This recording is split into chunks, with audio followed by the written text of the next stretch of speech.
Switch of South Africa, in part association with Change Cars. Change Cars is a trusted online website because they work with trusted dealers and the best insure in South Africa, Discovery Insure.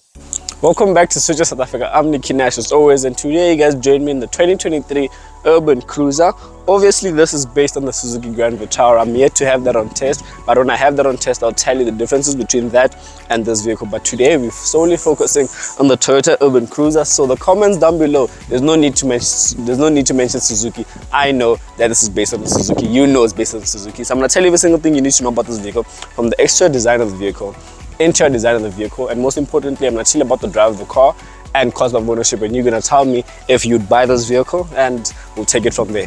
So moving on to the front end of the vehicle, you get this lovely design. The LED daytime running lights, they double up as the indicator. I like that about the vehicle. Lower end of the car over here, you get halogen headlamps. That is something I don't like. I do not get why you're paying close to 400,000 Rand and you still get halogen headlamps. I feel like the LEDs would have been perfect. The Grand Vitara, obviously much more expensive. The all grip, that uses LED headlamps, but we'll speak about that car when you get the car test. Front end of the vehicle, Toyota's gone the extra mile so that you know that this is an urban cruiser. It looks different, it looks okay. I do like it, especially in this color. It's finished in a lovely color. The wheel design on the side, it's 17-inch black alloy wheels. It does look smaller, but it actually is 17-inch alloy wheels. Side profile of the vehicle is okay. Not too much is going on. When you move to the back of the vehicle, that's where my favorite part of the car is. So obviously right there you get the urban cruiser badging. The light system there, it gives off that the premiumness. I just like the look of the vehicle more especially at the back. Side profile, front profile, rear profile of the vehicle, it's okay. I do love it for what it is. It's more than enough for the vehicle. Now time to jump into the interior of the vehicle so I can show you the practicality.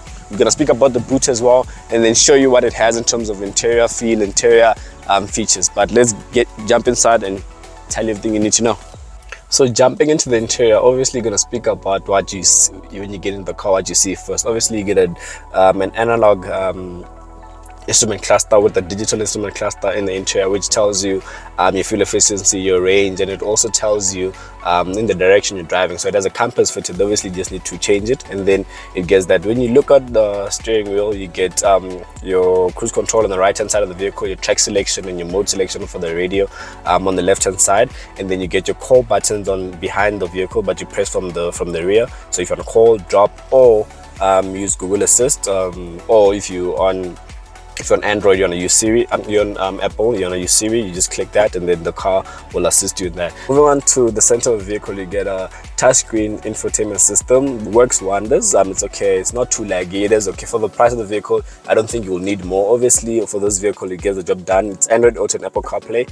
And the nice thing about this car, the Android Auto and Apple CarPlay, it is wireless. But obviously just to kick it up, you need to plug in your phone first, so it could recognize your phone and then plug it out, and then it'll be wireless. But you don't do that all the time. You do it up the first time you're plugging in your specific phone to the vehicle. Once you've done that, all the time you get into the vehicle, it will kick up wirelessly. And those cars under 400,000 Rand. I currently have another car on test that's R1 million more than this vehicle, but doesn't have Android Auto and Apple CarPlay wirelessly. So you would have seen the review before this. You know what? It's something I don't like. Lower end of the vehicle, the climate control system is right here, not in the infotainment system. Love that about the vehicle. So you get everything you need over here.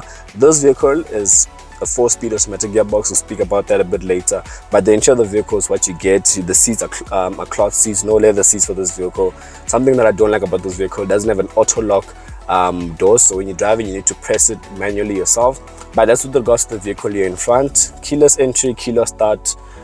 What more do you want for this vehicle? Let's go to the back so I can show you the headroom and the legroom of the vehicle, then boot capacity. So here at the back, very simple, not too much. Legroom, very decent. Headroom, very decent. So legroom and headroom, perfect in this vehicle.